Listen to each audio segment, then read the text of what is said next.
Segunda parte do Evangelho de Tomé. Apresentação. Logia 19, Doutrina Espiritualista Ecumênica Universal. Quarta parte. Quinta verdade universal. Todo ato do ser humano é comandado por Deus na sua forma, de acordo com a essência que o espírito nutre no momento.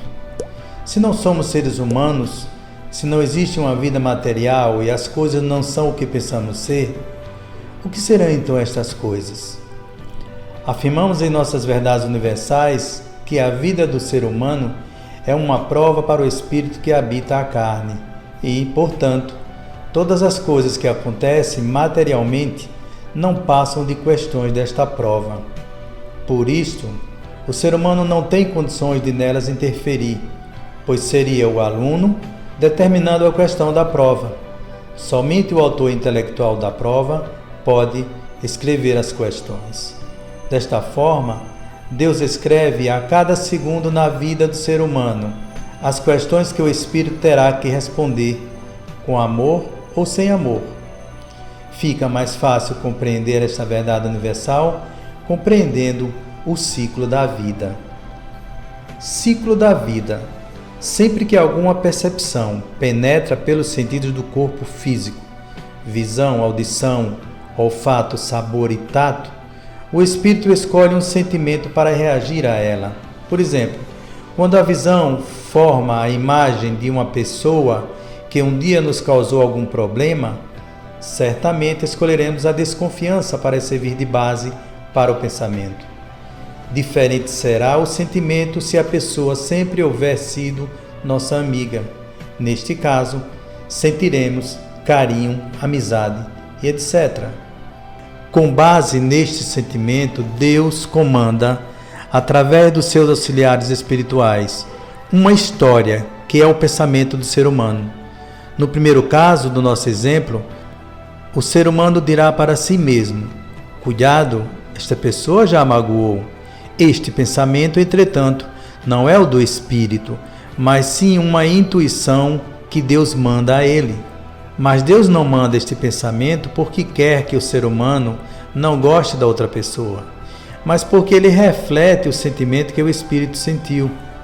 Portanto, se a prova é sentir o amor, este ser humano foi reprovado naquela questão, e nova questão terá que ser respondida. Podemos então afirmar que o pensamento é uma materialização do sentimento que o espírito nutre pela coisa ou pessoa. É este pensamento que servirá de base para o ato que será praticado, que também será intuído por Deus ao espírito. Isto fica bem claro com este texto do Livro dos Espíritos de Allan Kardec. Pergunta 526. Por exemplo, um homem deve perecer. Ele sobe uma escada, a escada se quebra e o homem se mata. São os espíritos que fazem a escada quebrar para cumprir o destino do homem? É bem verdade que os espíritos têm uma ação sobre a matéria, mas para o cumprimento das leis da natureza e não para as derrogar, fazendo surgir no momento oportuno um acontecimento inesperado e contrário a essas leis. No exemplo que citas, a escada se rompe porque ela estava carcomida ou não bastante forte para suportar o peso do homem. Se estava no destino desse homem perecer desta maneira, eles lhe inspirarão o pensamento de subir por essa escada, que deverá se romper sob o seu peso, e sua morte terá lugar, por um efeito natural, sem que seja necessário um milagre para isso. As perguntas 527 e 528 expressam ainda melhor este pensamento, através do qual podemos então afirmar que o espírito tem todos os seus passos conduzidos por outros espíritos enviados de Deus, para que se cumpra o destino de cada um. Este destino nada mais é do que o merecimento do espírito, ou seja, a resposta a questões anteriores na prova chamada vida. Portanto, as questões são escritas a cada momento pelo espírito, de acordo com as respostas às perguntas anteriores, não na sua forma, mas na sua essência. Estas 5 verdades universais compõem a base da doutrina espiritualista ecumênica, trazida agora aos espíritos na carne, com a intenção de prepará-los para o novo sentido de vida sobre o planeta que está se iniciando e que premiará esta forma de proceder. A doutrina espiritualista ecumênica é representada nesta passagem de Tomé, pelas palavras de Jesus, como as 5 árvores que existem no paraíso, e das quais o espírito necessita comer seus frutos, colocar em prática, para não mais conhecer a morte, ou seja, para não mais necessitar transformar-se em outra coisa para poder viver. Essa doutrina é uma doutrina de vida e não de morte, porque diz respeito à vida na carne e não a uma preparação para uma vida posterior.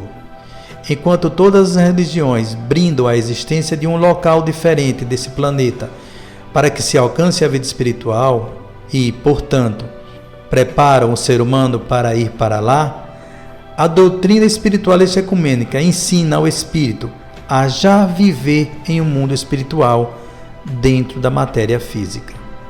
Encerramos esta lição com um pensamento de Jesus divulgado pelo mesmo Evangelho de Tomé, que explica isto de forma definitiva.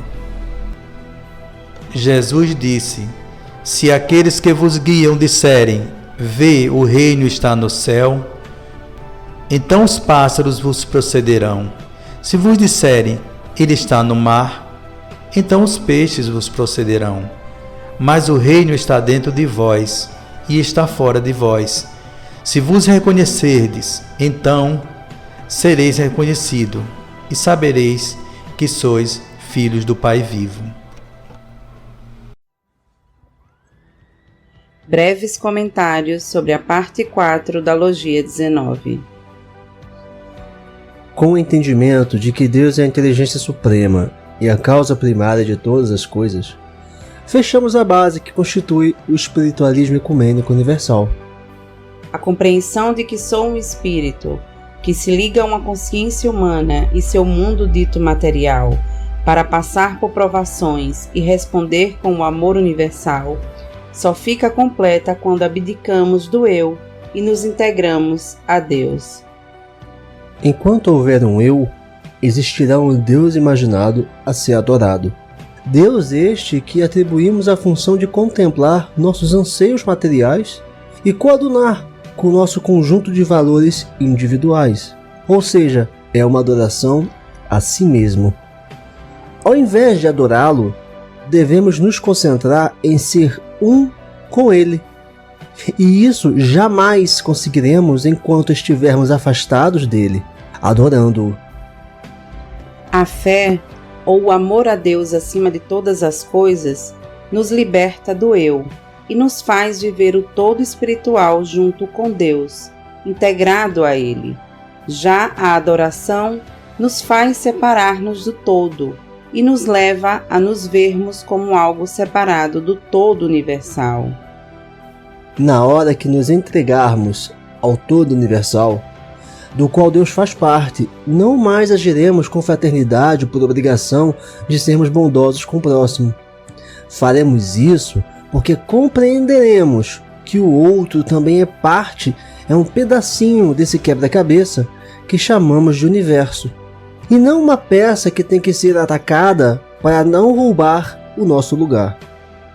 A cada momento no universo existem milhões de espíritos dizendo: Senhor, fazei de mim instrumento de vossa vontade, enquanto milhares de outros que habitam este planeta estão dizendo: Senhor, fazei a minha vontade.